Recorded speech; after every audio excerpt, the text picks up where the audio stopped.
Hello guys, gandang buhay! Today's menu po, shrimp garlic butter.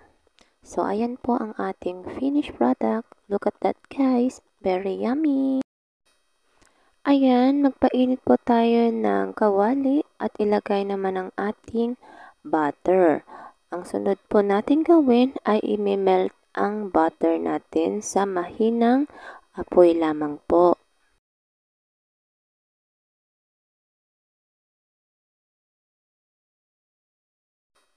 Ayan, ihaluin po natin upang ma-melt siya agad.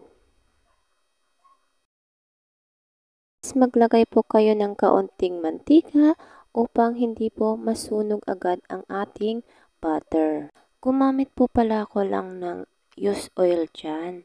So kung meron kayong bago, pwede rin pong used oil. So ayun nga, at dahil medyo nagmelt na yung ating butter, inilagay ko na nga po yung ating garlic. Ang ginawa ko po pala dyan sa garlic natin is hiniwa ko ng pa-dice po. So ang gagawin po natin dyan is pa-light brownin ang ating garlic.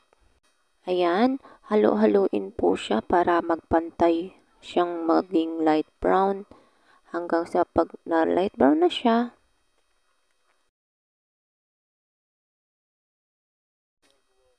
low fire lang po pala ang gagamitin natin dyan ha, para hindi mabilis masunog. Ayan, mix lang po natin.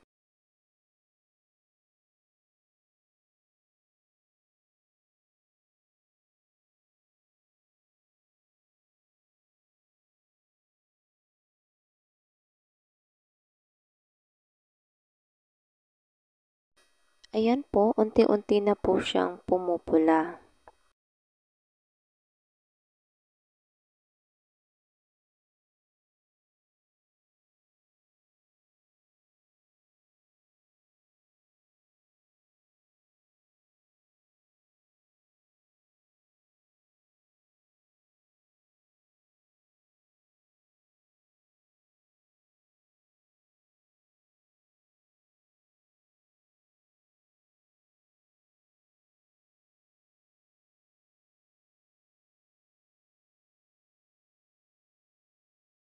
Ayan, continue lang po ang paghalo para magpantay ang pagpula nito.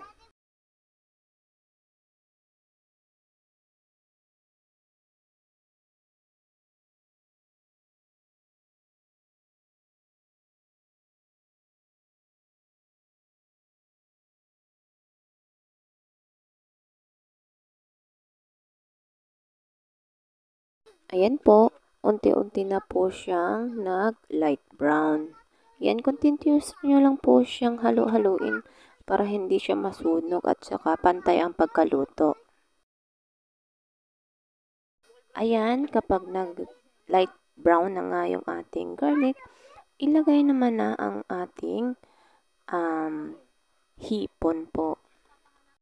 Ayan, halo-haluin lang po siya at para kumapit ang lasa ng butter dyan sa ating hipon po.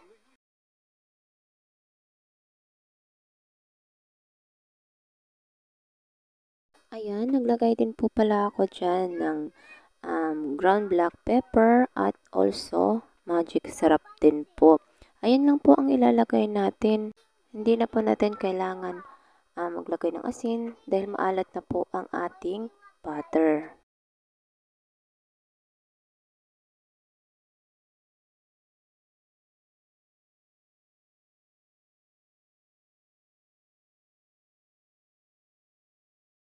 Ayan lang po, papulahin lang po yung ating hipon. Ayan, kapag once namula na ang lahat ng katawan ng hipon, ay pwede na po nating hanguin dahil yun po ay luto na.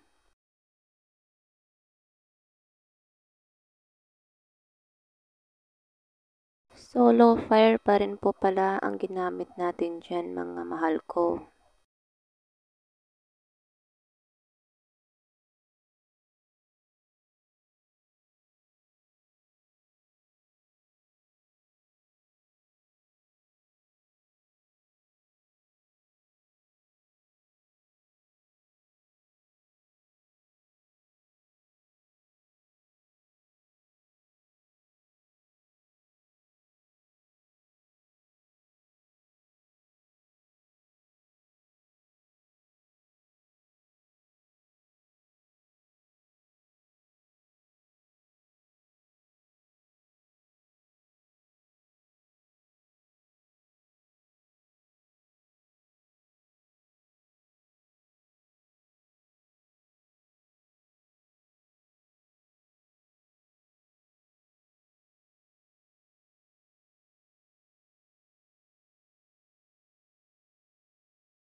So ayan na nga po, luto na ang ating hipon. Ilagay na po natin ito sa ating bowl or plate. Ayan. Thank you! Don't forget to subscribe po para ma-update kayo sa tuwing nag-a-upload po ako ng mga bagong recipes. Salamat po sa panonood!